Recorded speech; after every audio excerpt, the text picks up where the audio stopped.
how much horsepower do you really need? Again, how much can you put down? How much can you drive? But then, do you need horsepower at the top end, or do you need something at the bottom end? Yeah. Like, are you really going to try to pull out of the hole, or do you need something that's going to run up at 9,000 RPM? Or you need something that's going to run at 6,500 RPM, right? We talk about big block Chevys, man. Unless you really start building stuff, you start getting over big block Fords, I'm assuming too, over 6,500 RPM, man, you better start running for cover. That's some big parts trying to sling around. This is Faith Family Cars Podcast. I'm Jerry. I'm Zach. Hit the key.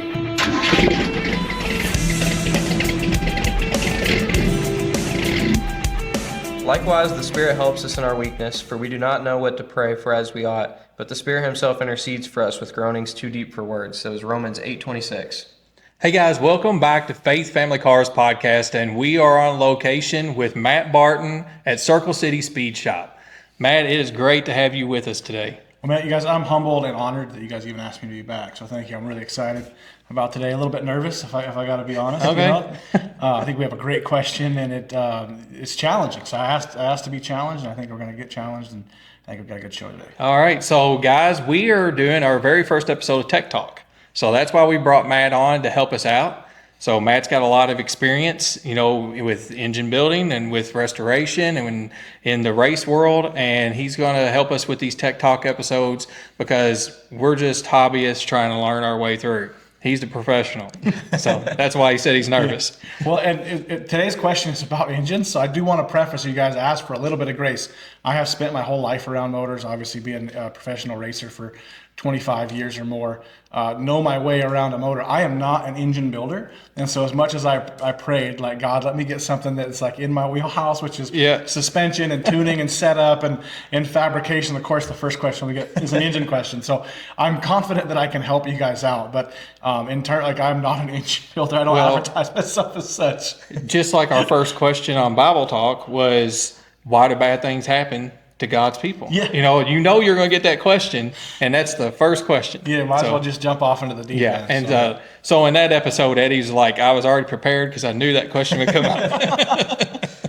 So you are prepared because you knew this question was going to come up. So absolutely. You're ready. Yes. So the question came from our good friend, Tim Davis.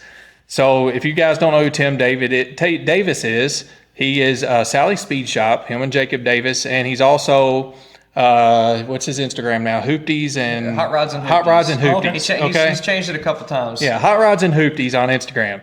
So his question was, when building an engine, what are the steps in deciding what to use? Heads, cam, pistons. It seems there are so many products and options that it's kind of overwhelming.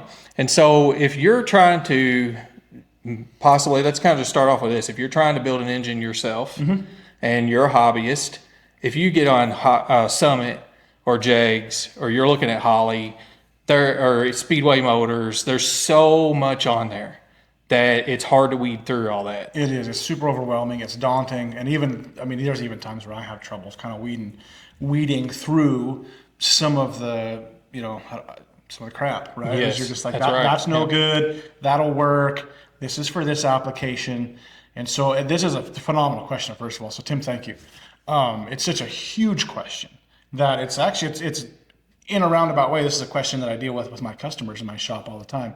Sometimes it's applied to engine building. Sometimes it's in regards to actually building the vehicle. But to answer that question of like, hey, what do we do here? Because it doesn't matter if you're building a motor, if you're building suspension, or even if you're doing some custom body work.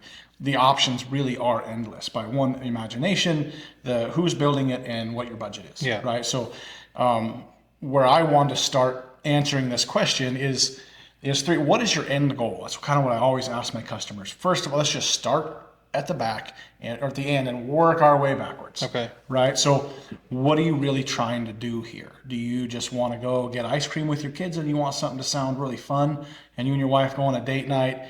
Is this a hobby? You guys are kind of in that hobby realm range, right? This is a father-son thing. We're going to go do some cruise-ins. We're going to do power tour. We want to do bracket racing. But by no means is this a profession. But we're in it, right? Yeah. Like we're now in it. We've crossed over into that like super enthusiast level. The other is, are you professional? Are you trying to be a professional? Because that sets you out from a whole other separate category. Because you get it to this point of diminishing returns, right? Where it's really easy, and Zach, you're about there, where it's really easy to make quick horsepower for like a little bit of money, right? And that's kind of where we all start with. We have a stock 350. I'm a Chevy guy. We're like, hey, let's put an intake on it. Let's put some headers on there, and we make a quick extra, 50 to 75 horsepower, depending on what engine package we start with. And you can do that relatively cheap for, under a couple grand. Yeah. Then you start getting, okay, I want a little bit more, trying to beat my buddies. Now let's put a cam in it. Now let's start taking the top end. What's my compression ratio? What's my stroke length? And you start getting into stroker motors, trying to up the RPM. How do we get valves not to float? Now that cost analysis starts going up. So what we really need to look at in those questions is this fun?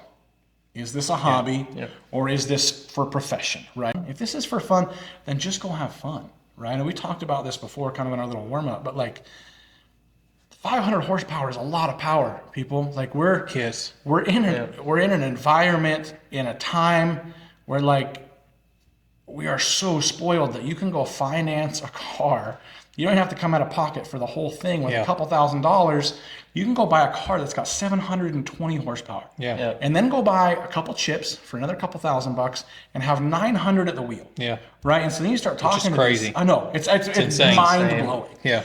And then you start talking to guys, but hey, let's build you a nice little 500 horsepower package. And that number just like goes, and it's like, have you driven 500 horsepower? That's a ton of power. So. You're of the age, we're close enough in age now. I think I'm a little bit older than you with my birthday. A little bit. And I don't know I know you're a lot younger, obviously, but I don't know if you're of the generation to realize this, but you remember back in the day when guys would like, oh man, it's got an RV cam in it. Oh yeah. Right? And so like back when getting power parts was a lot harder and it was kind of reserved for racing, you'd go to the junkyard and you'd find an RV motor and you'd pull the cam out of an RV. Well, the lift duration and lobe separation was different. It was built for that motor to literally be pulling around either a giant motorhome or a giant trailer. And so you would get more power out of that. And as I think we all know, if you don't realize it yet, look it up. But, horsepower is just torque over time. That's all it is, right?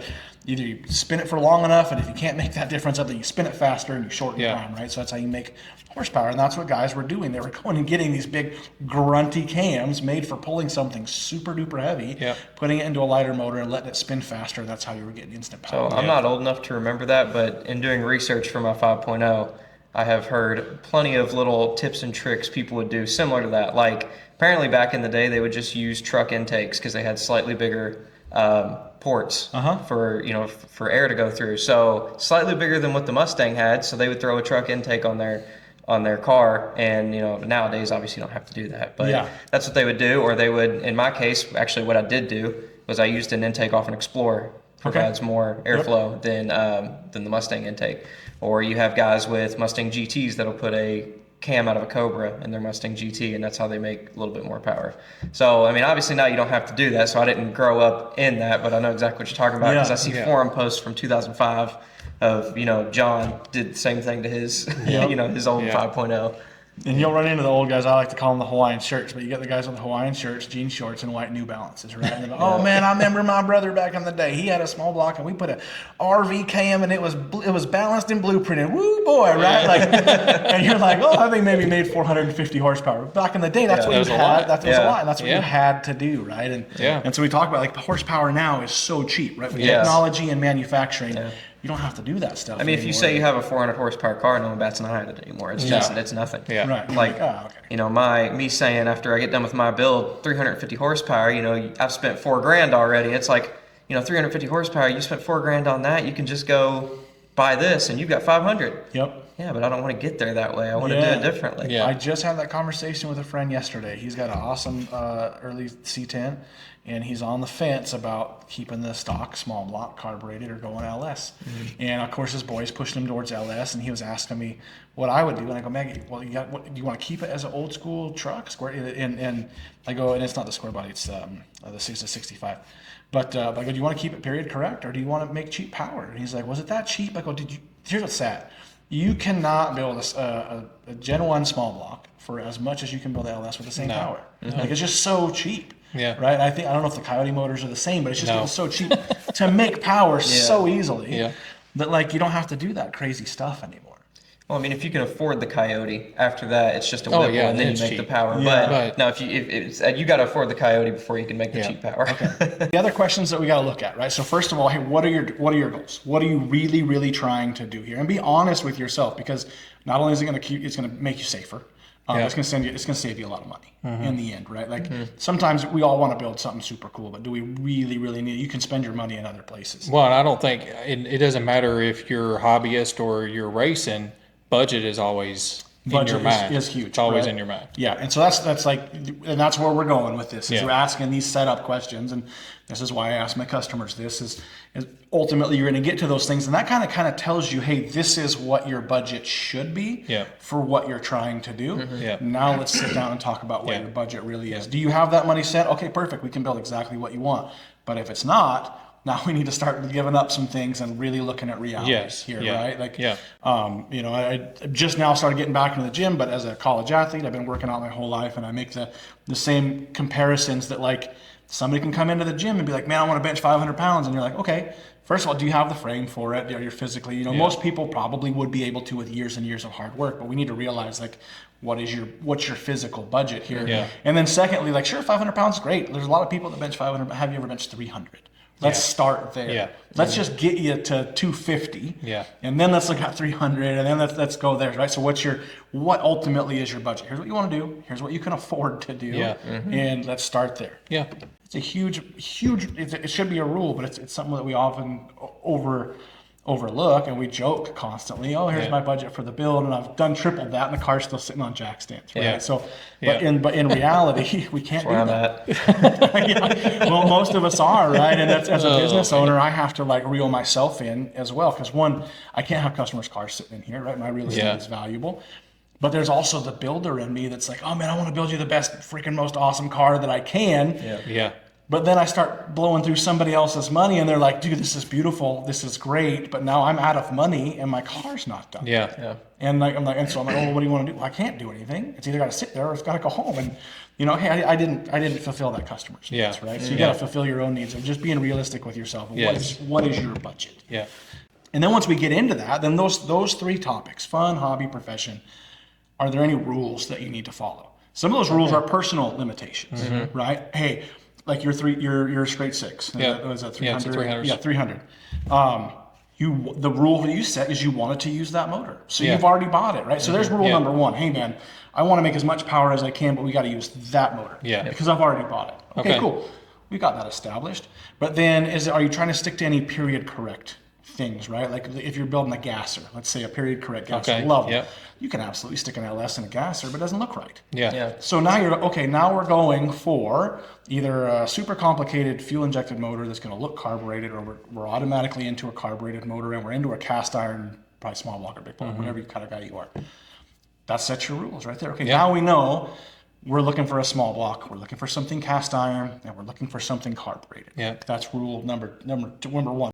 And that budget can go kind of metaphorical, but like coming into what resources are available to you, like literally. And that's saying, so for you, your resources were, I want to build this 300. That's the block I have. That's what we're starting with. So that's a resource. Other than money. The other thing is like, one sometimes is geographically. Right, we're broadcasting globally now. So like, who's to say there's a guy in the middle of Alaska or in the middle of the desert somewhere in Africa watching this thing? He's not going to have access to the same engine machine shops that we do. Parts may not be available. So you got to look at those things of like, hey, what's available to me in my geographic area? Am I in a motorsports desert? There might be an engine machine shop near you, and the guy might be really good at building tractors. But you're going to go build him a race motor. He's not going to know really what to do with it. So you got to kind of think, okay, what are my resources there? What is my budget? Where am I at?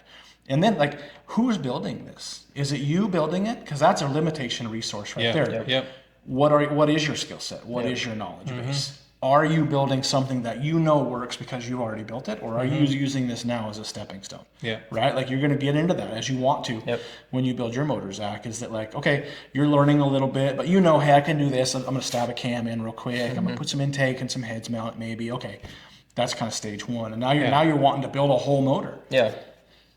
never doing that before, I would say, now's not the time to take risks and be Yeah. like, oh man, I'm going to start like, cutting my piston skirts, and we're going to start like, cutting like, machining the block out for more rod clearance, and let's just make one that runs, Yeah. right? Yeah. And that actually was a discussion at one point. Yeah. Yeah. And then we were both like, let's just stay with what you know. Yeah. Well, because I mean, for a little while there, we kind of had to get to the point of what can we put together that will work, that can get this car going and out of the garage, because it's taking up garage space. Yeah. So because I mean, obviously, and like a lot of people, and I guess this goes back to what we were talking about earlier, you get all gung ho about this. You're like, oh, let me cut the front end off and put a tubular front end on, and then that'll cut weight. So then this 600 horsepower will be more because I've got less weight.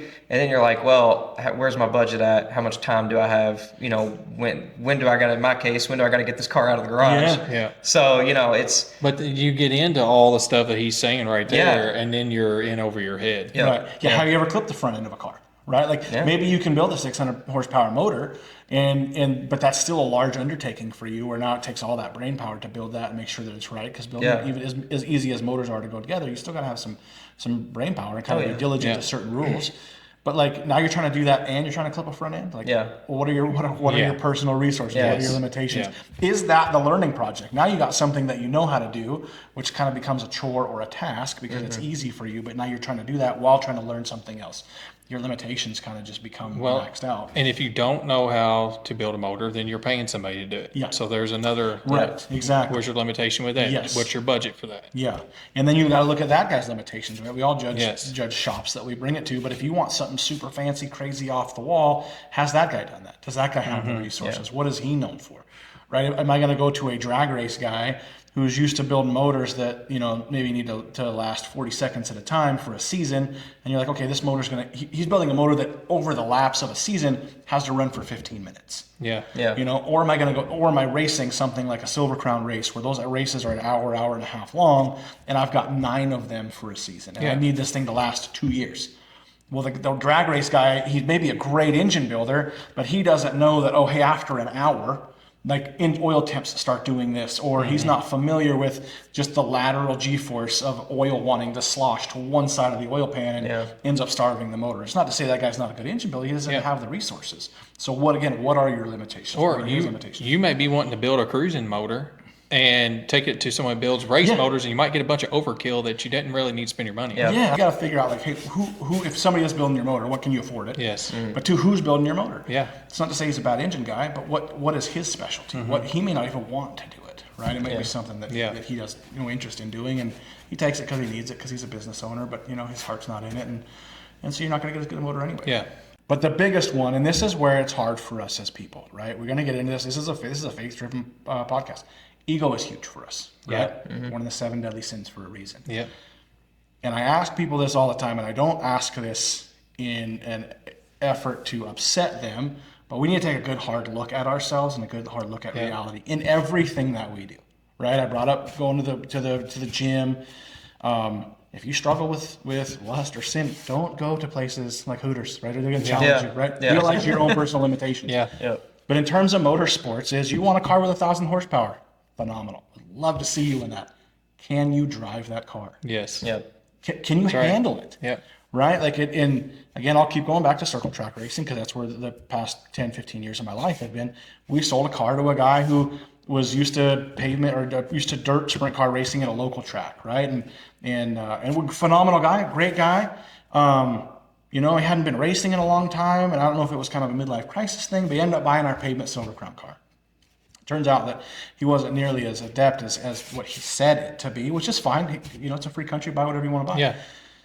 But he bought a top A car, right? Like at that point, we were a full team racing every year in the season. I think our average finish was like 5.3, right? Like we're finishing 5th on all of our races against some of the best circle track guys in the country. So we gave him an A-tier car, and that's what he bought. And then when it's there, we go run with him, and he's way off pace, right? And he can't handle that throttle.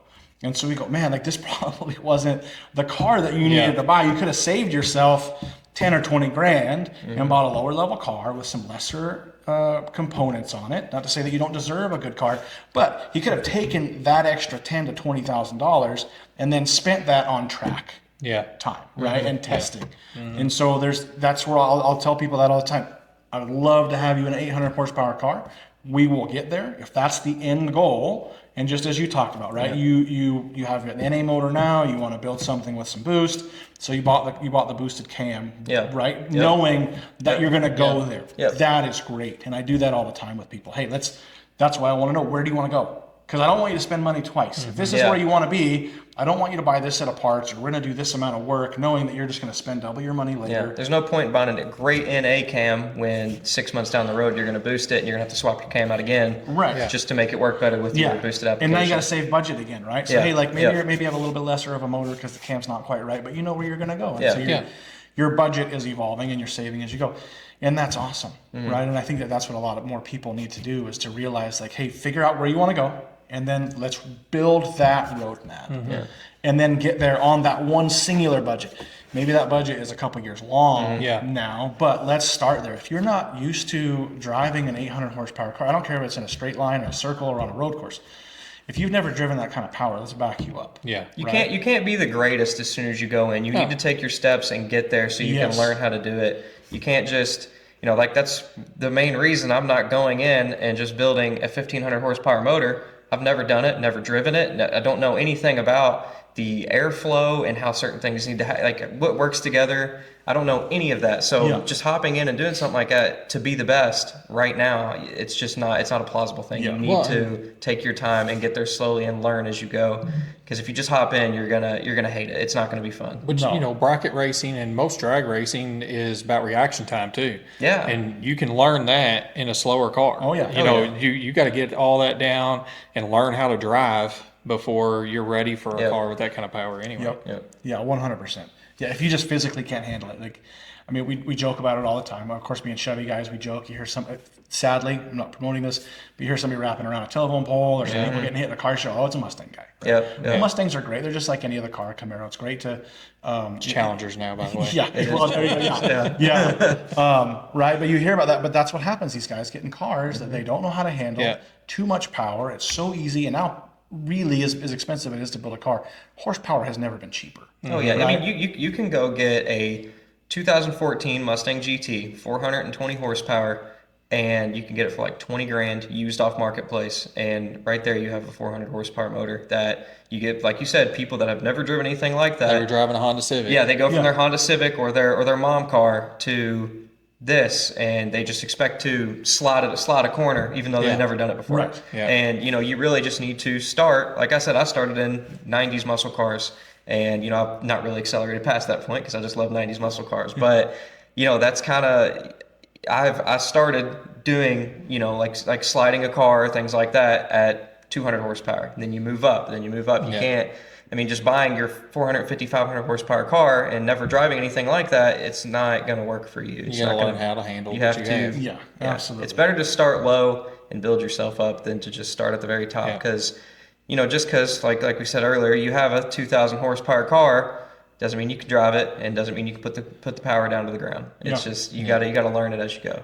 Yeah. You see it in trophy trucks a lot, right? Those guys are in that style of off-road racing. They're typically wealthy, like independently wealthy guys, right? Those trucks sometimes are pushing $1 million by the time they're all said and done.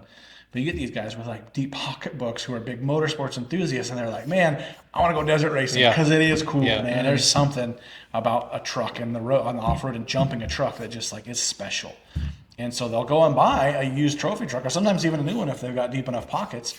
Well, you're talking 36 to 40 some inches of travel, 7,800 pounds, 1,000 horsepower, doing 100 and, I mean, like top speed's about 140. Those things are like bricks for aero. But I mean, you're averaging like 120 sometimes over whoops that like I can barely see over. They're so deep. And you see guys just wadding these trucks up because they don't have the talent. Like, the vehicle will do it, and it will get to speeds. And yes, that truck will handle a 36-inch whoop going through Zoo Road. But like, if you don't have the skill to do it, like, man, there is nothing more dangerous. It's a 8,000-pound missile. Just with you saying that, I've got going through my mind, I would be scared out of my mind when I was that far in the air, thinking, what am I going to do when it hits the ground? You know? Never driving something like that, or never driving something with that much power. It's pretty crazy. And these guys, like you're saying, with deep pockets, are buying these trucks and just Oh, doing it. I can do Yeah. it. I have it. I can do it. Yeah. It's not that. Yeah, It doesn't don't go work that that way. easy. No, and so like you just got to go through the progression. Now, okay, maybe you have that, but go take some driving lessons. Use that money somewhere else. Starting something with a little less suspension travel. Yeah. Do some other series racings, and you'll not see a those video guys kind game. of burn out. Yeah, it's not a video game. Yeah. Yeah. Right, and you're playing with somebody's lives. And, Yeah. and I'm telling you, it's scary. I've been in the truck with good drivers, and you're like freaking hauling butt, and there's a wall in front of you, or you know what that track is going to do because you're out there testing, and Yeah. you're in there, and you're like, we're going to die. He's Yeah. going to have to hit the brakes. Yeah. At some point, we're slowing, and he doesn't slow down, and you don't hear it lift, and you come, and you just grab your belts, right? And like, you pucker hard. Yeah. And the truck's like. And one of my drivers laughed at me. He goes, "Why are you so scared? You built this thing. Why are you scared?" Because that's huge. Yeah. It looks different in here, But yeah, so it's like just realize, like, hey, what are you doing? And what is your budget? What are your limitations? What are your rules? And then honestly ask yourself, what is my talent level? We joke all the time, that guy ran out of talent, which is so true. It's something to laugh at, it's something that we joke about, and we do it in the camaraderie of brotherhood. But it's really true. Ran out of talent, right? At just a certain point, the vehicle and physics will outmatch you every time if you're not ready. Yeah.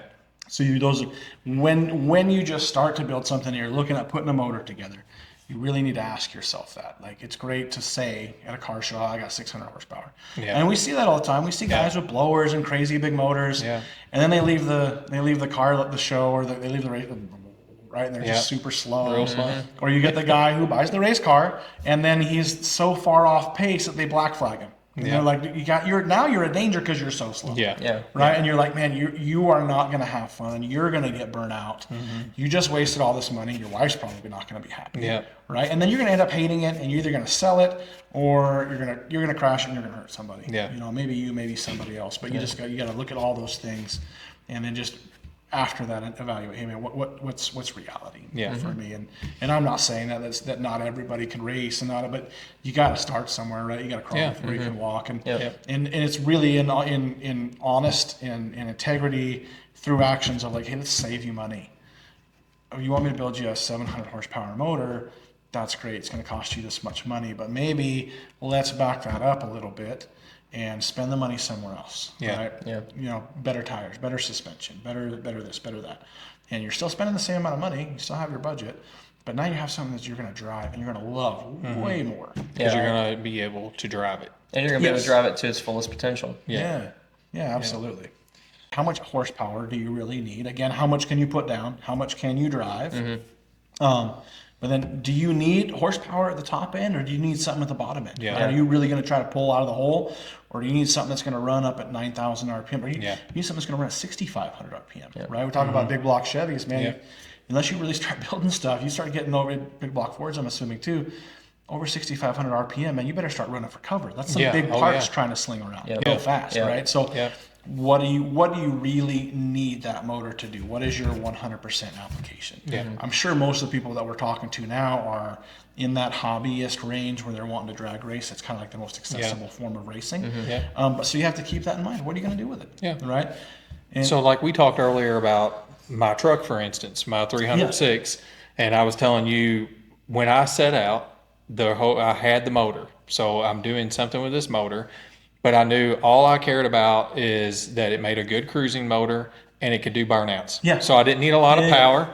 I just needed something that would rev good and that ran good and sounded good, and that's all I cared about. And that's where some hobbyists are, but yet in the back of their mind, they still want to have them numbers out there. And I think that's where we get into how do we know what parts, how do we know what's going to work best? Because you can't just throw something together that's going to make a ton of power and you just blew a whole bunch of money because you didn't need that. Right. You didn't need that at all. So that's where I was like building a 306. Nobody does that. It's off the wall, very rare. And it cost me more money, but I had the motor there. Yeah. And it was the original motor. So I want to build the original motor. And so that's where it was for me. And just for like Zach, he's got a whole reason why he wants to build a 302, and most people don't build 302s anymore. Let's go Coyote, or it's some type of aftermarket. Some sort of mod motor or like a 351. 302s aren't really looked at. Yeah. But to your point, you got to know really what you're into it for. why are you doing it? Why do you need it, and what kind of power do you really honestly need? And what do you really want, right? Because you get those guys all the time, and like, do they just want to build something weird for the sake of being weird? Yeah. And I'm not calling you weird, but you get some guys that are like, oh, I'm going to take a, Toyota 22 RE with JDM heads and an LS3 bottom, and you're like, what? You're like, well, nobody's ever done it. Well, there's probably a reason. Yeah, there's a reason why. Like, sure, maybe you could do it, but it's going to cost you $1 million. Yes. And are you doing it just for the sake of being weird or like indifferent? Like, okay, there's probably a better way to go about that. To do that, either one, you've got to have a whole lot of time or a whole lot of money if you're paying somebody. But if you want to do that's great, right?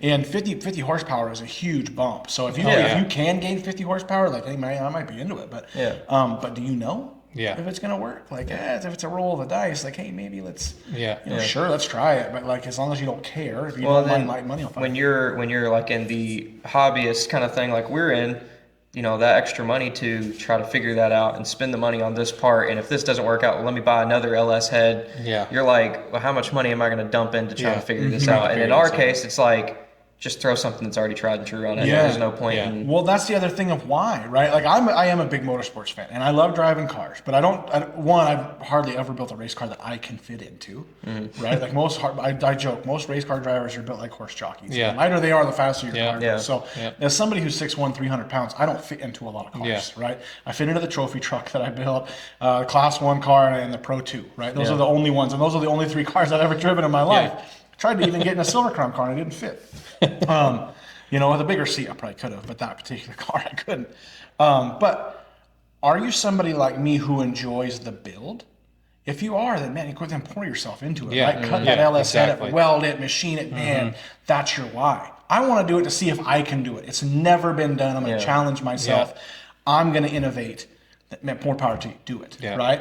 But if you're the guy that goes, I just want to go drive and I want to have fun, and the thrill for you is strapping the helmet on and the tree lights go up, then that should be your goal. Don't innovate at that point. Let somebody else innovate for you. You can still enjoy the build. You can still enjoy the journey to get there, but you don't have to go as deep into it like innovating a new part like this guy.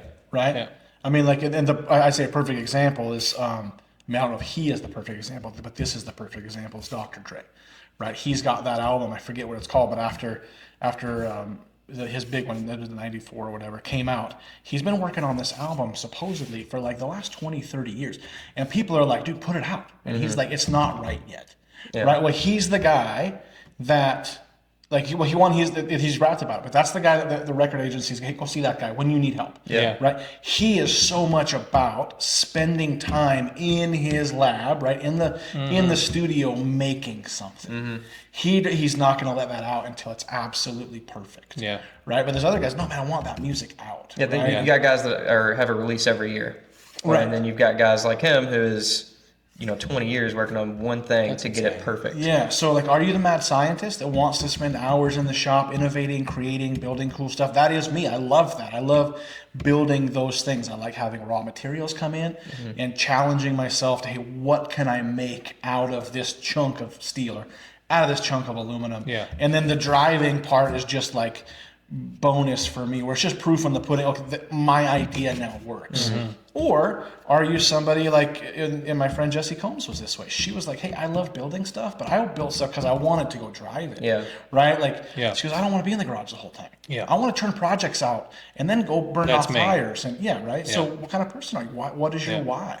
And at that point, then, if you want to build something crazy and go wild and do something that's never been done before, like, okay, that's great. But if you want to drive it in the next 5 or 10 years, maybe don't do that. I want to build it because I want to be able to do that, but I want to build it and drive it as soon as possible. I don't want it sitting there for 10 years while I get so deep into it that, I would drive myself crazy.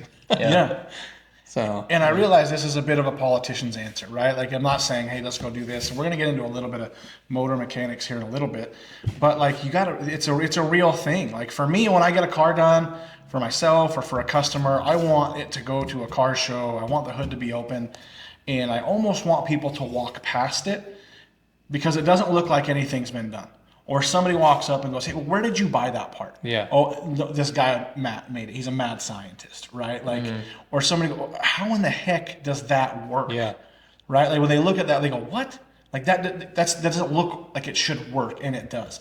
Yeah. Those are the reactions that I want. Yeah. But if in your mind, like, man, I just want to be driving with my girl on my side, we got milkshakes in the cup holder, Yeah. cool tunes, or if you're like, nope, man, I want to strap my helmet on, I want to wait for those Christmas tree lights to go green, and I just want to be like, just watching the guy like at my door as I.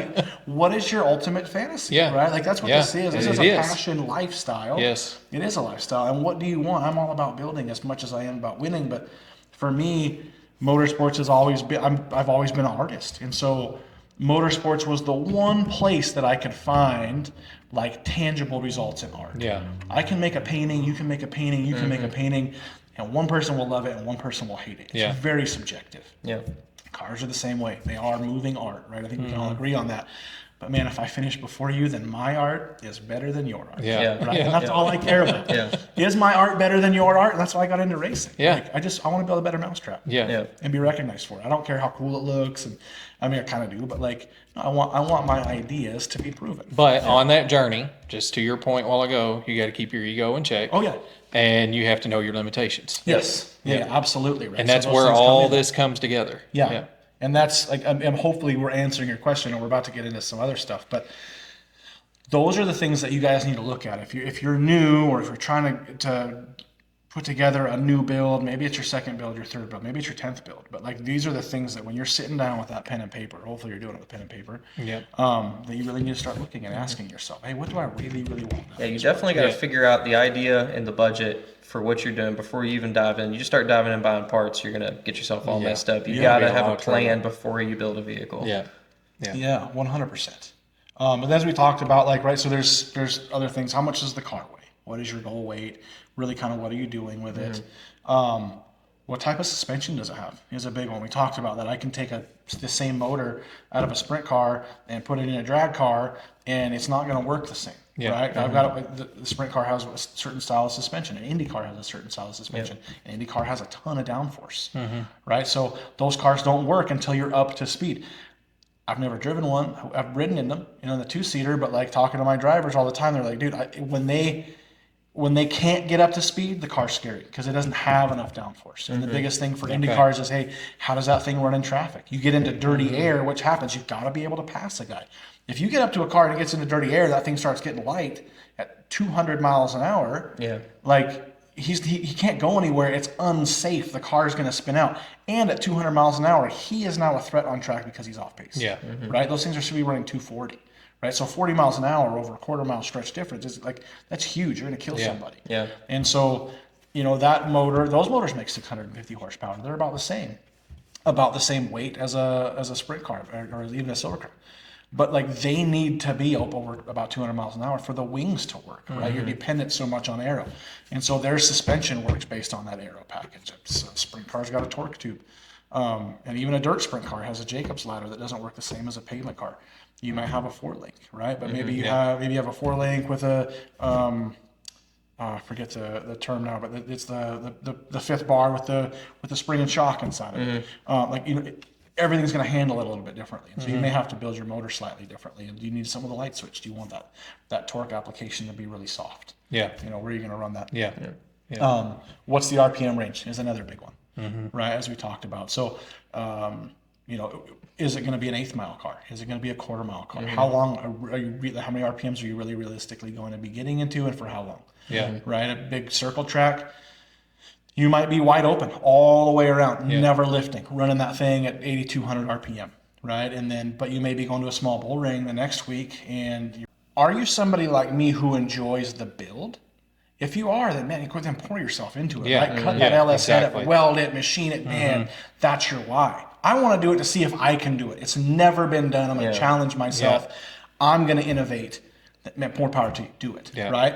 But if you're the guy that goes, I just want to go drive and I want to have fun, and the thrill for you is strapping the helmet on and the tree lights go up, then that should be your goal. Yeah. Don't innovate at that point. Let somebody else innovate for you. You can Somebody still else build enjoy it. the build. You can still enjoy the journey to get there, but you don't have to go as deep into it like innovating a new part like this guy. Right? Yeah. Yeah. So like, are you the mad scientist that wants to spend hours in the shop innovating, creating, building cool stuff? That is me. I love that. I love building those things. I like having raw materials come in and challenging myself to, hey, what can I make out of this chunk of steel or out of this chunk of aluminum? Yeah. And then the driving part is just like bonus for me, where it's just proof in the pudding. Okay, my idea now works. Or are you somebody like in my friend Jessie Combs was this way? She was like, hey, I love building stuff, but I built stuff because I wanted to go drive it. Yeah. Right? Like, Yeah. she goes, I don't want to be in the garage the whole time. Yeah. I want to turn projects out and then go burn That's off me. fires. And right? So what kind of person are you? What is your why? And at that point, then if you want to build something crazy and go wild and do something that's never been done before, like, okay, that's great. But if you want to drive it in the next 5 or 10 years, maybe don't do that. Yeah, I want to build it because I want to be able to do that, but I want to build it and drive it as soon as possible. Yeah. Yeah, I don't want it sitting there for 10 years while I get so deep into it that I would drive myself crazy. Yeah.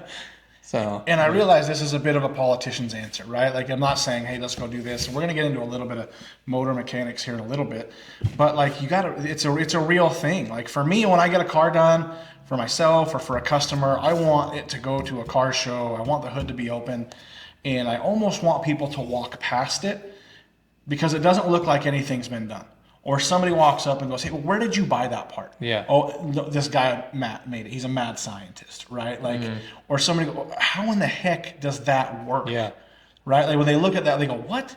Like that doesn't look like it should work, and it does. Yeah. Those are the reactions that I want. Yeah. But if in your mind, like, man, I just want to be driving with my girl on my side, we got milkshakes in the cup holder, Yeah. cool tunes. Or if you're like, nope, man, I want to strap my helmet on. I want to wait for those Christmas tree lights to go green. And I just want to be like, just watching the guy like at my door as what is your ultimate fantasy? Yeah. Right? Like that's what Yeah. this is. This It is a is. passion lifestyle. Yes. It is a lifestyle. And what do you want? I'm all about building as much as I am about winning. But for me, motorsports has always been, I've always been an artist. And so motorsports was the one place that I could find like tangible results in art. Yeah. I can make a painting, you can make a painting, you can make a painting, and one person will love it and one person will hate it. It's Yeah. very subjective. Yeah. Cars are the same way. They are moving art, right? I think we can all agree on that. But man, if I finish before you, then my art is better than your art. Yeah. Yeah. Right? And that's all I care about. Yeah. Is my art better than your art? And that's why I got into racing. Yeah. Like, I want to build a better mousetrap. Yeah. Yeah. And be recognized for it. I don't care how cool it looks, and I mean I kind of do, but like I want my ideas to be proven. But on that journey, just to your point a while ago, you got to keep your ego in check. Oh yeah. And you have to know your limitations. Yes. Yeah, absolutely right. And So that's those where things come all in. this comes together. Yeah. Those are the things that you guys need to look at. If you're new, or if you're trying to put together a new build, maybe it's your second build, your third build, maybe it's your 10th build. But like these are the things that when you're sitting down with that pen and paper, hopefully you're doing it with pen and paper, Yeah. that you really need to start looking and asking yourself, hey, what do I really, really want? Yeah, you definitely got to Yeah. figure out the idea and the budget for what you're doing before you even dive in. You just start diving in buying parts, you're gonna get yourself all Yeah. messed up. You Yeah, got be to a have lot a of trouble. plan before you build a vehicle. Yeah. Yeah. Yeah, 100%. Is it like what platform are you really wanting to go with, right? Yeah. Like your 300, great platform. It's probably pretty hard to blow up the bottom end of that. Yeah. But talk about small block, Gen 1 small blocks. You're gonna bring me a 2-bolt main motor, and you're like, oh, I want all this motor. Like, well, hey, the bottom end cannot last. No. Yeah. Like, Yeah. don't spend the money on that motor. Yeah. Right. Like, what platform are you gonna run? Right. The LSs are great for that, where the bottom end is really, really strong, and so they'll handle, some turbo and up to 800 volts, sometimes even 1200 horsepower. What some of these guys are doing now off of just stock bottom end motors, knowing that hey, you're probably gonna junkyard one here, your yard sale it pretty soon. But they're pretty good motors, like how they're built from the bottom end. So you really got to look at what platform you're gonna start with before you start buying parts. Yeah. Like, is this thing worth it? Yeah. Are you Yeah. gonna spend 20 grand on a motor that Yeah. might make it to the corner? Yeah. Yeah. Yeah, exactly. Okay. So let's just look at the hobbyists. Let's start with the hobbyists Yeah. here. I know a lot of the guys that watch, that's where they're at. Yep. How do they know what parts to choose? Thinking about all the stuff you've already talked about. So they've got their full plan, they've got their Yeah. budget. Yep. Where should we go? So the first thing is I'm a big proponent of let's not reinvent the wheel. Okay, so look at the environment around you, or where you want to play in. What are guys doing to make good power and reliable power? And what's your definition of reliable? Most hobby guys, I think, are going to be, hey, reliable. This thing's going to have to last 15 or 20 years, right? I'm not okay with spending all this money for it to make it a season, and I have to rebuild it. It needs to run longer than 15 minutes. It needs to run longer than 15 hours, like in my sprint car motors. So let's look at what guys are doing for reliable power. And let's look at the guys that are well known. And I'm not saying like monkey see, monkey do, but look around. Who are the big players in your area? Who are the big players in what you're doing?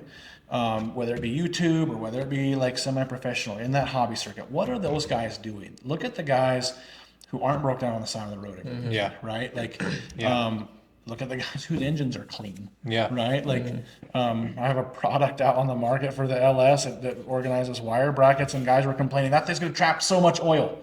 And I'm like, it's just brackets that like clean up your wire loom. And so I was like, well, respectfully, dude, like if your concern is that my bracket is going to hold oil to your motor, you might want to spend money on gaskets. Exactly. Build your motor better. Right. Don't buy my gasket, my wiring brackets yet. Fix the oil leaks on your motor, right? So just start there. And I know it sounds funny, but look at those guys. Look at the guys who are building quality stuff. Talk to them. A lot of those guys are super cool. Hey man, what are you doing? What have you tried? What are you running currently?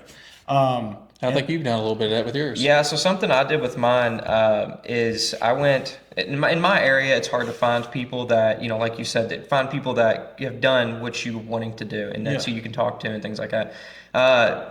We live in a time where Chevys are very, very prevalent, so it's hard to find a Ford guy near me to do what I've done or do what I want to do. Everybody I talk to is like, okay, I already swap it. Give me the money. So, but, or I've got guys in my other ear saying, LS swap it. Never going to happen. So in my situation, what I did is I went to forum posts, and you've got guys dating all the way back to like 2003, 2004 that have done exactly what you're wanting to do. In my case, I want a nice streetable car, can make good power, and I can take to the track if I want to. And, so I'm looking 500-600 horsepower is kind of where I'm wanting to sit. And I've looked at forum posts, and guys are like, okay, I went these heads, this cam, and I've found that most people went that exact same route, and they've got to the power number I want to get to, or they've ran this ECU with these injectors and this mass airflow, and that's exactly what I'm going to run because they did it and they've been doing it since 03 and it has worked since 03. And then when new products come out, obviously, like you've got better things. Like back in the day, people would use Anderson, like the Anderson PMS system. That's how they would tune their thing. That's outdated. I'm not going to use that. Obviously, I'd want to use like a Holley Terminator, or like Aces has a standalone ECU that they use as well. I like Aces stuff a lot. They've actually got a system that I'm kind of looking at right now, but we'll get there eventually. Put some tape on your sweatshirt there. We'll cover that up. I've got the Aces. We run a lot of Holley stuff too. I've got the Aces lanyard. I've got the Aces lanyard. But after hanging out with those guys, they've got some cool stuff. They do. They do. I've actually really been into their Joker system they've got, and I'm kind of looking into their standalone ECU, kind of seeing if it'll do what I want it to do. So we got off topic. We did. Back here. No, it's good. So, but the reason that we asked all those questions in the beginning is just for this reason, right? So, what are you doing? What's your budget? What's the car? What are the rules? What are your personal rules? What are your personal resources? Is that helps us identify what components you're going to put into it, right? Not only what component, it'll tell us what fuel you're going to run. Are you going to run pump gas? And if you're going to run pump gas, do you want to run 87? Are you only going to run 93? Right? Are you going to run race gas at like 112 to 114 octane? Are you going to run methanol, alcohol? Are you going to try to run it nitro? Any of these things, right? Like based on where you are, that tells me as a builder and other guys as an engine builder, okay, these are the components that we're looking for. And also this is how we're going to build the motor. Yeah. Well, one thing that you mentioned to us before was talking to a manufacturer about their parts. Yes. So, and using the same manufacturer for the majority of what you're doing. Yeah. So talk to us a little bit about that. So as it goes with everything, right? We'll use these pistons, for example. Same looking pistons, same motor, fit in that head right there. This one, I believe, is a JE, and this one is, I forget who this one is, Vanola, right? These guys know what they're doing with nitro. I'm not going to call Viola when I want to run alcohol, right? I'm not going to call these guys when I want to run nitro. And JE pistons are what we run in our sprint cars. Love JE pistons. I'm not going to tell you guys to go out and run and buy JE pistons. I'm not sponsored by them. I have no real allegiance. They make great stuff. Yeah. But in terms of manufacturers, they know what they live in their space, right? These guys, they both make pistons, but they're not competing against each other. Not directly. They may make some stuff for nitro, but these are the nitro guys. You want to run methanol, you call these guys, right? So you're going to call them and say, hey, man, here's what I want to do. Here's what I'm running. Here's what series I'm going to be in. And those guys can put a package together for you that works. Because ultimately, no matter what, an engine is just like a sewing machine. Everything's got to work in conjunction, just like in our body, right? So you can't just go pick this. I'm going to run this domed piston because it looks cool and it's got 14-to-1 compression ratio. And I'm going to run this giant valve. And then I'm going to put this cam in it with this lift and duration, but then I'm going to put a 1.8 rocker on there. All of a sudden stuff starts crashing. Right? And like pretty quickly. And even if that stuff all works together, well, maybe that company goes, hey man, we know that like if you buy this stem length of valve and you put this ratio rocker on here with this push rod length and these lifters with this cam duration, we've noticed that like you just get some funky harmonics out of it, right? And things start coming apart. So we recommend that you put X, Y, Z. And it's going to get you in the same ballpark. And so it's huge to do that. And that's not saying that you have to have brand loyalty. You can mix and match parts. There's places like I used to use PAW back in the day, and I think they've kind of gone, they may be around, but they've gone on the wayside now that you got these huge conglomerates like Summit. And I'm not talking bad about Summit either because I buy stuff from them every day. But back in the day before all this internet stuff, those were the guys that I used to call. Hey man, here's the motor that I've got. Here's what I want to do with it. Here's what I need power wise. Here's where I'm going to be running RPM. Here's my transmission. Oh, okay, cool. We got a package developed. Buy this cam, buy this. Here's all your part numbers. Cost you this much. Put everything together. Nothing hits. Everything runs great. Cool. Awesome. That's what we should do, right? And with Summit and Jegs, it's the same thing, right? Just call those guys and say, hey man, here's what I want to do. So that's something I did with my car is I tried to stay somewhat brand loyal, but then I feel like there was some parts where it just didn't make sense to do so. So I tried to stick with trick flow for the majority of my things. I went trick flow heads, I went trick flow push rods, even my intake elbow is a trick flow. The only thing I didn't do in my valve train was rockers. I did not do trick flow rockers because I actually, like you said, call the company, talk to them about what they've got.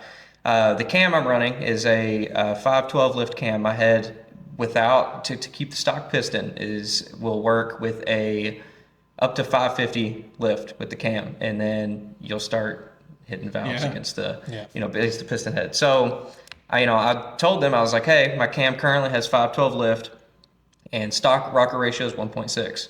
It's like, would this 1.7, which Jaws 1.7 work with it? Because it'll set me, actually they have a 1.72, sorry. Okay. It sat me like right at 550. And they're like, well, you can run it, but some cars it hits, some cars it doesn't. It's kind of just up in the air, depends, we're not going to recommend that you run that just because we don't want to tell you, yeah, this will work, and then you hit. But this guy, maybe your buddy down the road did the same thing and it didn't. Right. So we're going to tell you to stick with the 1.6s. So in my case right there, their 1.6s were $200 more expensive than comp cams. So it was like, I'm just gonna go with comp cams. And they're very similar. They're very similar. It's just a heavier duty rocker. It's a roller rocker. It looks better. I mean, fits nicely with my brand new valve train. So it's like, in that situation, I didn't see a reason to stick with trick flow because this was going to do the exact same thing that was going to do and save me $200 that can go elsewhere into the motor. Yeah, absolutely. But I do like the sticking with a certain brand because that this brand makes these parts to work together. When they test these parts, they are working together. So it's it's going to work. It's going to have it's going to do what it's supposed to do. But I think that was a very good point to make with absolutely. And I think that goes back to who's building the motor. Right. I mean, all my motors, we've got like I said, JE pistons, but we're running Jessel top ends and things like that. But those are because I have an engine builder. I mean, that's what he does, right? So, he already has done it, knows it, tried it. He's done the R&D, right? He knows that, hey man, I know that with this oiling system and this pump, that with you guys running as much as you're running, like these last, right? And these work, or I know that like this 1.72 rocker ratio it really runs like 1.719, right? It depends on how geeky your Yeah, engine guy is. yeah. But he knows that, okay, because you're running this aluminum block, that deck height is maybe 0.02 of an inch taller Yeah. than that deck height, so you can run this manufacturer over this manufacturer, right? And so when you talk to Trick Flow, where they're like, hey, it probably works on some cars but not others, but from the factory, deck heights, and which if you guys don't know, it's crank center line to the top of where your head mounts. Yeah. Those vary from the factory. That's just manufacturing tolerances. And so you play that little game of like, it's 550 at the valve, but like it may reach 0.03 of an inch further into the cylinder, and because your deck height is 0.03 of an inch lower, yours hits, but your neighbor's doesn't. Yeah, but even with the 1.6 rockers, he still checked those clearances. Yes. Yeah. Just to make sure everything was good. You have to. Yeah. Oh, yeah. And so that dictates a lot about what components you're running. Yes. Right. And so when you look at like, hey, well, here's what my compression ratio I want it to be, we don't always get to say, I want it to be 9.5 to 1. It might end up being a little bit more or a little bit less, because your engine builder, whether it's you or whether it's somebody else, might get in there and start checking some of those things and be like, hey man, we've got like a 0.005 deviation in this block or in this head. We need to deck it just a little bit. And now that's gonna affect slightly your compression rate. Well, you might be around 10 to 1 or 12 to 1, wherever you want to be, but the actual math is gonna work out that that's not perfect. And now you're playing with thousandths of an inch of like, oh man, now I can't run the Trick Flow parts that I want. Right? Doesn't mean that Trick Flow is bad, and it doesn't mean that Cam Comms is any better. It just means that like, hey, this fits my application. Yeah. And in his world, in the old school 5.0 world, Trick Flow was always a big brand. Trick Flow made a lot of aftermarket parts for 5.0s. So it made sense. And on all these, they do. And on these forums, a lot of people's using Trick Flow. So it's tried and true. And that's a good place to start. And another thing that I would like to say along with that is, when I was building mine, I was trying to, because being on a budget, I'm trying to go cheap. I will say there are definitely certain parts you do not want to go cheap on at all. Even if you are a hobbyist with a budget, you're just trying to go bracket race on the weekend, those Speedmaster heads you have in your cart, just save a little extra and buy the Trick Flow or buy the Edelbrock, because that's going to work better. Because something I've learned is, you can get these heads for $800, whereas in the Trick Flow heads are $800 a piece.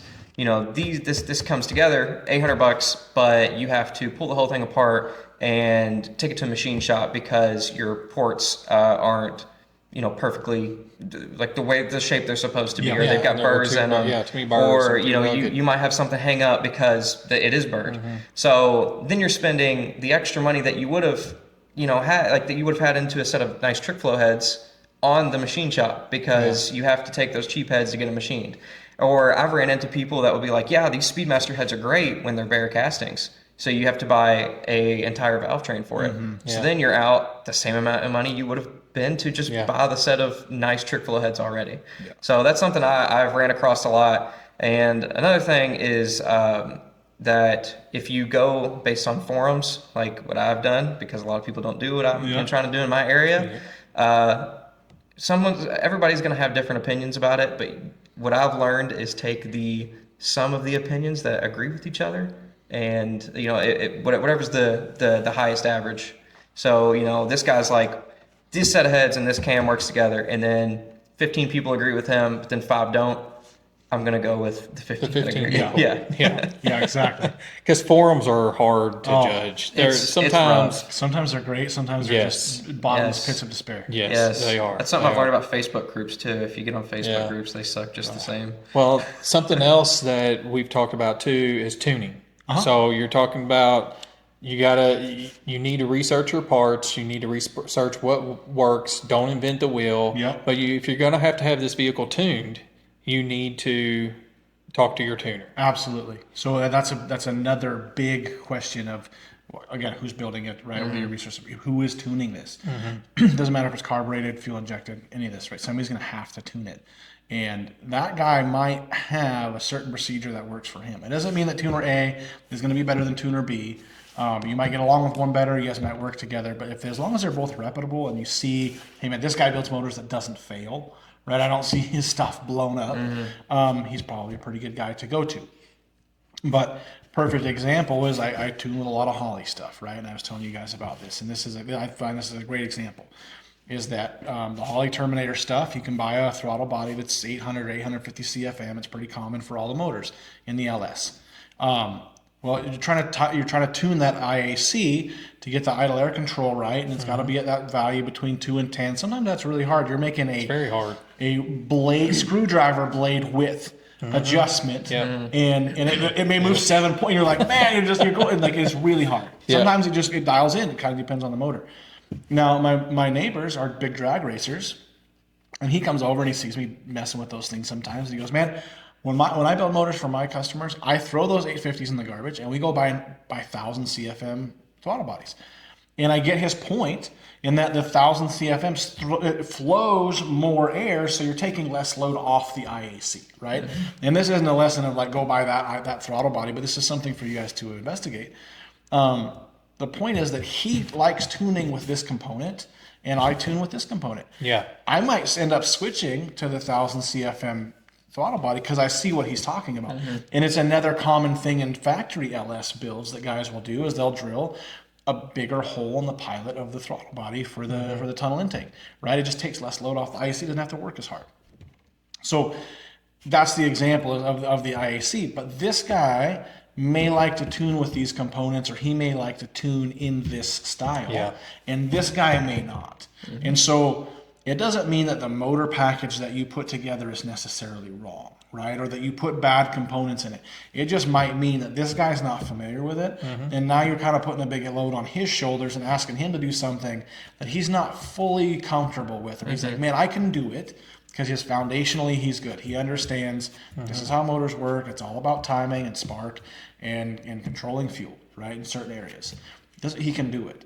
But if you're asking him to do it with all these funky components, where he's like, man, it's going to take me twice as long, or it's going to cost you twice as much, just because I'm not really, like, these are stuff that I'm not comfortable with, and it's going to take me a lot longer to learn and figure out. Well, you just ask that guy, hey, man, here's what I'm thinking about doing. I'm going to have him bring it to you to have it tuned. What are your recommendations? Yeah. And he might be like, oh, man, don't even waste your money on that 850 CFM throttle body. Buy that 1,000, right? Yeah. Don't buy these heads, buy this. Make sure you buy this header with this runner length, right? Because I know that it does this at this RPM, and that's how I like to tune the motors. Or if this is my budget, what can I do for that budget? Yes. And he can tell you that. Yeah. I mean, Zach's he's talked to a local tuner, and they've told him, what kind of power to expect out of his setup and what they can do to help him gain more power. And then in the future, what he can do to gain more power, based on his budget. With the budget he has, they said we can do this, this, and this, and this is what your power is going to look like. Right. But when you're looking at a 95 Mustang and you look at a 96 Mustang, one's an OBD1, one's an OBD2. Yeah, and that really puts me at a disadvantage. With a stock computer. So he already knows right away one of the next upgrades is a newer aftermarket ECU. Yeah, absolutely. That's a great point. Is that like, well, in the LS world, the guy might tell you, hey, man, don't buy the Terminator ECU. Stick with the factory ECU, and then we'll just keep buying HP tuner tokens. Yeah. And because I know that you want to end up going twin turbo, double boost, all these crazy things, well, at a certain point, you're going to run out of bandwidth on that ECU. Don't buy that. Stay here. Yeah. Right? And then that way you're not buying a part twice. Yeah. Or some guys may go, I don't like tuning on that Holley ECU. Stick with the factory ECU and then pay me and we'll use my HP tuner tokens, right? And this isn't advertised for HP tuner either. So, but it just might be that somebody goes, hey man, I like doing it this way, and this is why, right? And it might be that, hey, because you want to go boosted. You're going to NA right now, and then you're going to, hey, I want to boost in the end. Okay, perfect. Here's what I'm going to tell you to do. Right? Just know that, hey, we'll get you here where you want to go into stage one with the factory ECU. But in your case, hey, but you're gonna have to go buy a piggyback. Right? And you go, okay, perfect, got it, understand it, thank you. And that's kind of where you're at. Yep. I gotta get for my build specifically, an ECU is just something that's got to happen like immediately, because you're kind of at my point. It is you put a chip in the ECU and that's how you tune it, and then you got to pull it all back out. Tune it, put it all back in. It's not just let me hook my computer up to it. Because the technology's so old. Yeah, and I just kind of And it's right there, 95 to 96 is when they changed it, and really set me back a little Yeah, because bit. my 96 Mustang has OBD too. Yeah. Yeah. So you got a lot more capability there. And there's something to be said for that too in choosing components. Now we talk about choosing internal components. You're not always tearing those apart every Yeah. day. But like in terms of carburetors, man, I love Holley. It's not to say Yeah, that Edelbrock I do are too. necessarily bad, but Holley carbs are so easy to That's tune. Yeah. the same thing that I found. I had Edelbrock, I've had Holley. I like Holley so much better. It's so much easier for me Yeah. to learn how to tune on it. I'd be at the racetrack. I'd have my vacuum gauge. I'd see where my power valve is set up at. Like, hey, take some air readings off my gauge, pop the bowls off, start putting different jetting in it. 10 minutes done, we're back on track. Yeah. Right? Like Yeah. the driver hasn't even changed his clothes yet. Yeah. Hey man, cool. Carb setting adjustments done. Yeah. Right? Yeah. I'd be taking the top of the Edelbrock. I mean, all these different Yeah. things, and that's not that Edelbrock carb is bad, but like in that instance of like going road racing, hey man, I need to make quick carb adjustments. Yeah. It's way easier for me to throw some rags down in the valley, pop the bowl off, unscrew some jets, put it back in, ready to go. Yeah. Yeah. Well, and one thing to even think about is you're talking carburetors.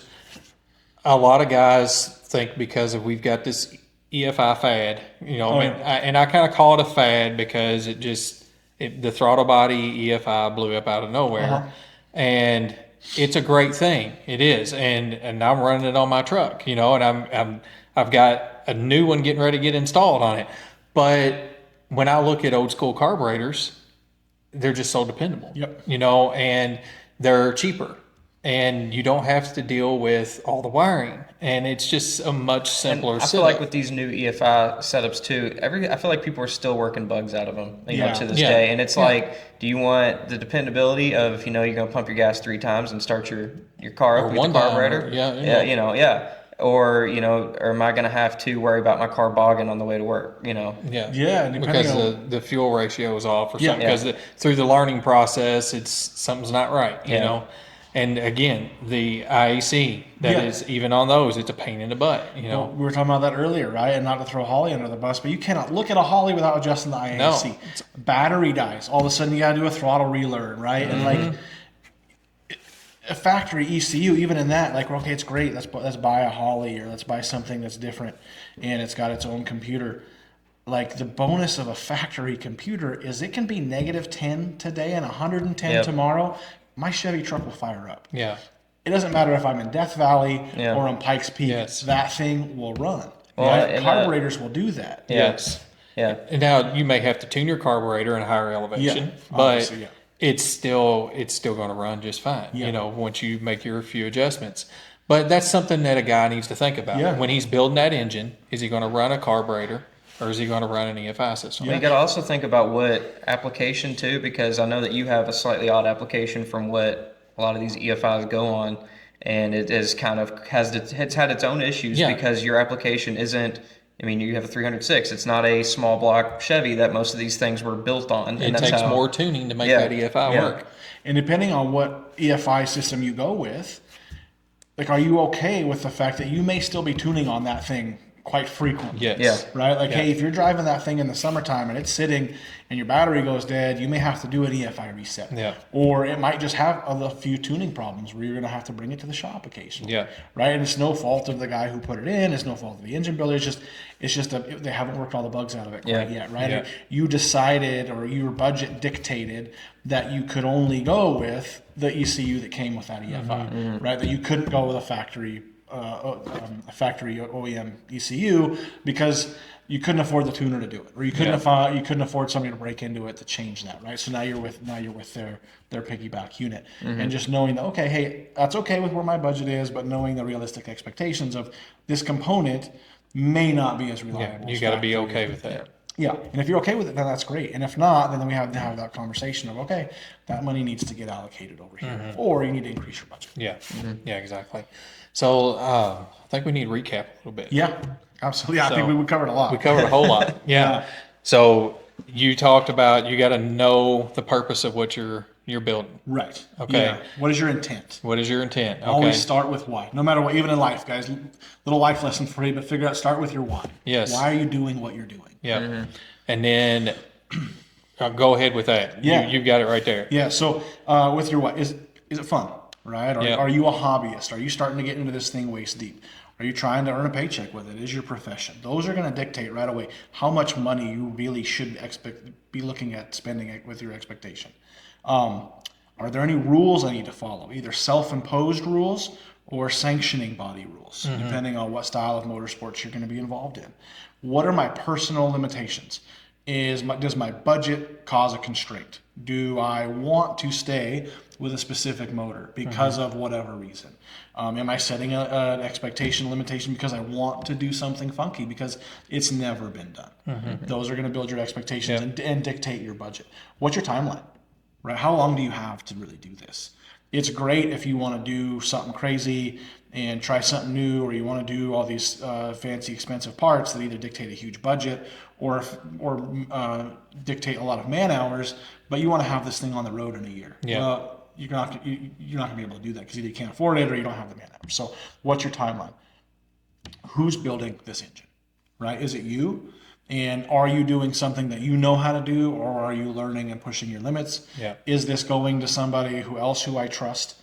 Again, ask yourself realistically, look in the mirror, do a self-check, have I ever driven a car with this amount of power, right? Is this something that, like, and it's okay, we all learn, we got to graduate, but just know, hey man, this is going to be scary for me because I've only ever driven a car with 500 horsepower, and now I'm trying to build a 900 horsepower car, right? Like, is that realistic?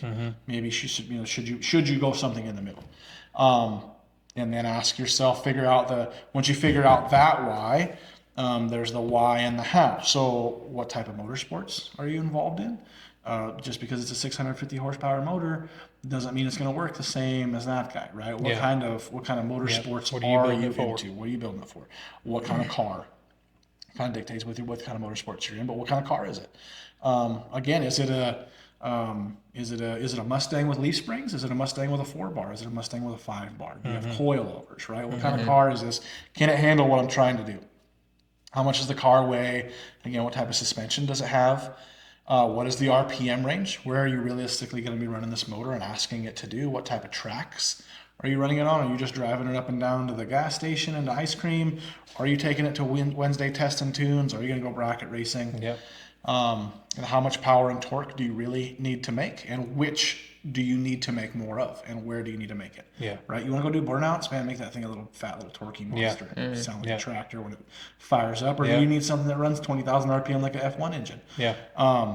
So ask yourself those questions. And then how do we make power, right? What's my compression ratio? That's going to be dictated at what type of fuel I need to run. What kind of bottom end do I have? Am I running naturally aspirated? Do I want to turbo it? Is it going to be turboed right away? Am I going to start with NA and then go to turbo? Do I have the ability to stay with that piston and then just be able to turbo it later? Will that cam work? Yeah. Again, who's building the motor? Who's tuning the motor? Asking those guys, hey man, what do you prefer? What do you like to work with? What makes you comfortable? If a guy's comfortable, he's gonna be able to make you way more power, way more reliably if it's something that he's comfortable with. And then those will dictate what components to put in. Right? Yeah. After you checked all those boxes, and that's why I have components last, is that all those things will then tell you what to buy and who to buy them from. Yeah. Right? Yeah. Because without it, you can show up with a bucket of parts and say, hey, man, this doesn't work, this doesn't fit, or I don't like this, and this doesn't work, and this is why, and you just wasted all your money. Yeah. Yeah.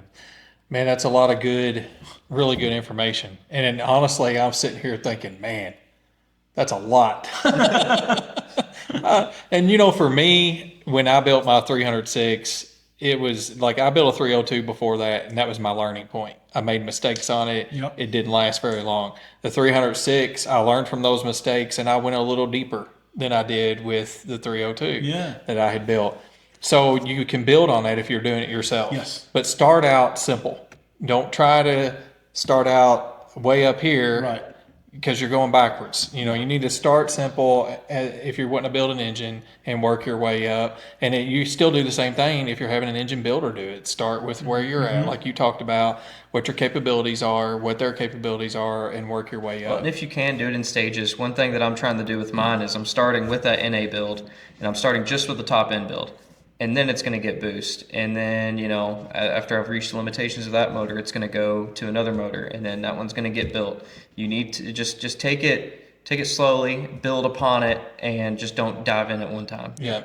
And honestly, guys, I think if you do it that way, yeah, you might spend a little bit more money because, you could have went ahead and put this part in. Or you could have went ahead and built this motor Yes, instead. but in the long run, you're probably going to be happier with it because you're going to enjoy the vehicle more. Yeah. So You get more driving time rather than waiting and sitting around forever for parts to come in, or for you to have the money to afford that certain part that you need, or Yeah. waiting for this to get out of the machine shop. And you can put it together, do that stage 1 build, Yeah. and drive it, and then work on your stage 2. yeah. Plus, it builds a breadth of knowledge, right? Yeah. So there's Oh, yeah. certain things that you can do, but maybe you hand that off to an engine builder who's going to assemble your engine, and maybe you're not learning quite that much yet about how to put an engine together, but maybe that guy's okay with you tearing it apart, right? But now you have an engine that's together and it runs, and it's going to be reliable. Well, now you can learn how to wire that motor up. Yeah. Or maybe you already know that. Okay, now you have a car that's running and wired. Now you can spend some time learning about suspension, Yes. right? Learning about cooling systems, or learning about whatever it is. And so you're building that knowledge base, but you don't have to do it all here, right? Yeah. Like that's one thing I think as motorsports guys, we always look at the engine, which is huge. There's right? a lot more to it. There is a lot more to it. And you can have this $100,000 motor, but if the car doesn't start, it's no good. That's if right. the car can't turn, it's no good. If the car doesn't brake, it's no good. Yeah. Right? There's all these things that Yeah. go into building cars Yeah. that we all need to learn as a motorsports guy. So learn what you can, right? And if you're going to build your own motor, I love it. Great. But realize your limitations. Yes. Like, hey, take it to an engine builder. Hey, man, I've never built a motor before. Is there something that I can do to learn? Yeah. Hey, you take the motor apart, right? Or, I'll do this, and then you can maybe paint it, or whatever the case may be. Right? There's something that you can do. Yeah. To be part of it. Yeah, exactly. To be Yeah. part of it, and then you learn that. So, Yeah. Well, we're going to jump just for a couple of minutes from tech, yeah. and we're going to get back into the scripture Absolutely we started love it. with. Yeah, love it. Zach, why don't you read that again for us? Likewise, the Spirit helps us in our weakness, for we do not know what to pray for as we ought, but the Spirit himself intercedes for us with groanings too deep for words. So I had Zach read that scripture because this week we've had a whole lot go on, and I had, for the first time in years, spoken church. And this scripture we used in our Bible study actually today, and it really stuck out to me about how much this scripture meant to my personal testimony. And I didn't even use it in my personal testimony, but in Bible study today, as we read it, I realized how much the scripture meant to my own personal testimony. And this is talking, guys, about the Holy Spirit and how even when we don't feel the Spirit and we feel like we're so far away from God, because we all go through those times, right? I mean, you've been through it, I've been through it, he's been through it, and we all get into these times where we're in a low spot, a dark spot in our life, and we don't feel God, we don't feel the Spirit around us, but the Spirit is interceding on our behalf. If we're saved and we're covered by the blood of Jesus, when that happens, the Holy Spirit enters into you, and he's there with you your whole life from that point on. And when you go through those dark times, even as a Christian, the Holy Spirit is interceding on your behalf. And the scripture says with, what does it say there? With groanings With too deep for groanings words. that we don't even understand. We don't even know. And I got to thinking about that in my own personal life, and I was like, how amazing is it to know that when I was in that dark period in my life and the pain and the hurt that I was dealing with, that the Holy Spirit was crying out to God on my behalf. When I couldn't do it myself because I was angry with God, the Holy Spirit was there interceding for me. It just, when I read it today, it blew my mind, and I said, man, we need to share this because, guys, I know there's some of you all going through that right now. You're in that dark spot, and you don't feel the Spirit.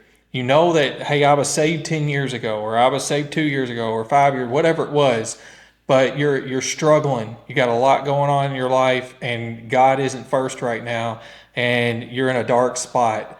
Just know the Spirit is interceding for you. He's praying on your behalf. And the Spirit is always with you, guys. Amen. So trust the Lord. Get into your word. If you're in that dark spot, man, get into this word. That's the most important thing. Get into that Bible and talk to God. Tell him your anger. Tell him why you're in this spot, why you feel the way you feel.